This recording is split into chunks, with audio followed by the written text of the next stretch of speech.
ইপিনে মাখিৰ উৎপাতত গোৱালপাৰাৰ কেইবাখনো গাঁৱত সৃষ্টি হৈছে হাহাকাৰ পৰিস্থিতি এতিয়া এনে হৈছেগৈ যে মাখিৰ আতংকৰ বাবে গাঁৱৰ ৰাইজে মাটি ভেটি বিক্ৰী কৰি আন ঠাইলৈ যোৱাৰ যোজা চলাইছে।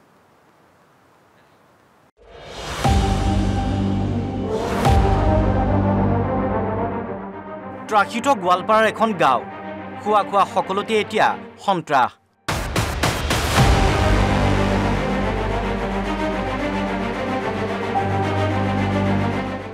এইখন হল গোৱালপাৰা জিলাৰ হাৰিমুৰা গাঁও।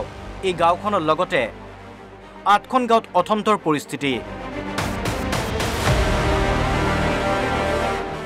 গাঁওকেইখনত বিগত প্ৰায় ২ মাহ ধৰি চলিছে মাখিৰ সন্ত্ৰাস।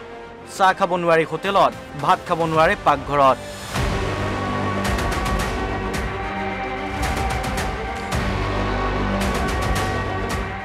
শুব নোৱাৰি বিচনাত, মাখিৰ পাছত কেৱল মাখি। মাখিৰ উৎপাতত শ্ৰীবিষ্ণু সুঁৱৰিছে হাৰিমুৰাবাসীয়ে।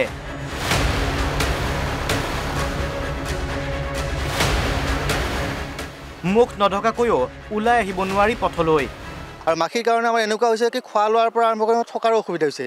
ইমানেই মাখি, আনকি আমি খাব লগা হ'লেও দৰ্জা খিৰিকী বন্ধ কৰি আঁঠত আনি ভাত খাব লগাৰ পৰিৱেশ এটা সৃষ্টি হৈছে। চোৰ কৰি মাখি বেছি হৈ যায়, আমি কেনেকৈ চলিম? গন্ধৰ কাৰণে থকা নাযায়। আমি কোনো অৱস্থাতে পৰিস্থিতি থাকিব নোৱাৰা হৈছোঁ। এতিয়া আমি মাটি বাৰী বিক্ৰী কৰি এই ফেক্টৰীটোৰ কাৰণে পালাই যাম নেকি? আমি কোনো পথে থাকিব নোৱাৰোঁ। এইটো বন্ধ কৰিব লাগে। অভিযোগ দিয়া হৈছিল, অভিযোগ আগত দিয়া হৈছিল, কোনো কাম নাই। 2 দিনৰ কাৰণে ঠিক হয় আৰু কাম নহয়, আৰু তাৰপিছত ৰিটাৰ্ণ আৰু শেষে হয়। 4 বাৰ দিয়া হ'ল। ঘৰে ঘৰে ধোৱা দিও মাখিৰ পৰা ৰক্ষা পোৱা নাই গাঁৱৰ ৰাইজে। আমি এই মাখি আৰু দুৰ্গন্ধৰ কাৰণে 4 বাৰকৈ DC অফিচত আমি কমপ্লেইন দিছিলোঁ, কিন্তু কোনো সুফল পোৱা নাই। খোৱা বোৱা বাদ দি এতিয়া মাখি খেদাত ব্যস্ত হ'বলগীয়া হৈছে এওঁলোক। প্ৰশাসনে শীঘ্ৰেই গাঁওকেইখনৰ পৰা মাখি খেদাৰ ব্যৱস্থা কৰক। কৃষ্ণাইৰ পৰা নীলমণি শৰ্মা, অসম লাইভ 24। ইপিনে মাখিৰ উৎপাতত গোৱালপাৰাৰ কেইবাখনো গাঁৱত সৃষ্টি হৈছে হাহাকাৰ পৰিস্থিতি এতিয়া এনে হৈছেগৈ যে মাখিৰ আতংকৰ বাবে গাঁৱৰ ৰাইজে মাটি ভেটি বিক্ৰী কৰি আন ঠাইলৈ যোৱাৰ যোজা চলাইছে।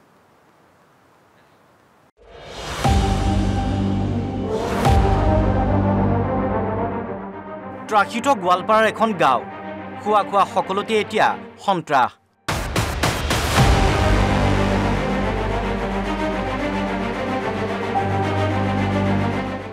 এইখন হল গোৱালপাৰা জিলাৰ হাৰিমুৰা গাঁও। এই গাঁওখনৰ লগতে ৮খন গাঁৱত অথন্তৰ পৰিস্থিতি। গাঁওকেইখনত বিগত প্ৰায় ২ মাহ ধৰি চলিছে মাখিৰ সন্ত্ৰাস। চাহ খাব নোৱাৰি হোটেলত, ভাত খাব নোৱাৰে পাকঘৰত।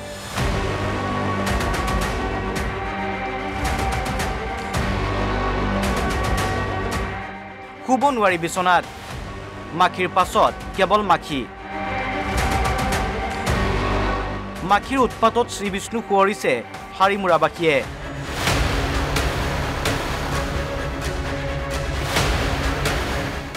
মুখ নঢকাকৈও ওলাই আহিব নোৱাৰি পথলৈ।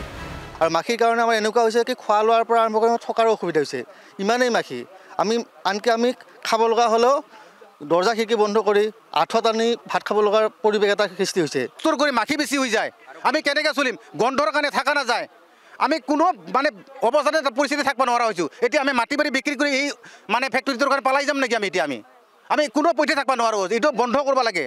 অভিযোগ দিয়া হৈছিল, অভিযোগ আগত দিয়া হৈছিল, কোনো কাম নাই। 2 দিনৰ কাৰণে ঠিক হয় আৰু কাম নহয়, আৰু তাৰপিছত ৰিটাৰ্ণ আৰু শেষে হয়। 4 বাৰ দিয়া হ'ল। ঘৰে ঘৰে ধোৱা দিও মাখিৰ পৰা ৰক্ষা পোৱা নাই গাঁৱৰ ৰাইজে। আমি এই মাখি আৰু দুৰ্গন্ধৰ কাৰণে 4 বাৰকৈ DC অফিচত আমি কমপ্লেইন দিছিলোঁ, কিন্তু কোনো সুফল পোৱা নাই। খোৱা বোৱা বাদ দি এতিয়া মাখি খেদাত ব্যস্ত হ'বলগীয়া হৈছে এওঁলোক। প্ৰশাসনে শীঘ্ৰেই গাঁওকেইখনৰ পৰা মাখি খেদাৰ ব্যৱস্থা কৰক। কৃষ্ণাইৰ পৰা নীলমণি শৰ্মা, অসম লাইভ 24।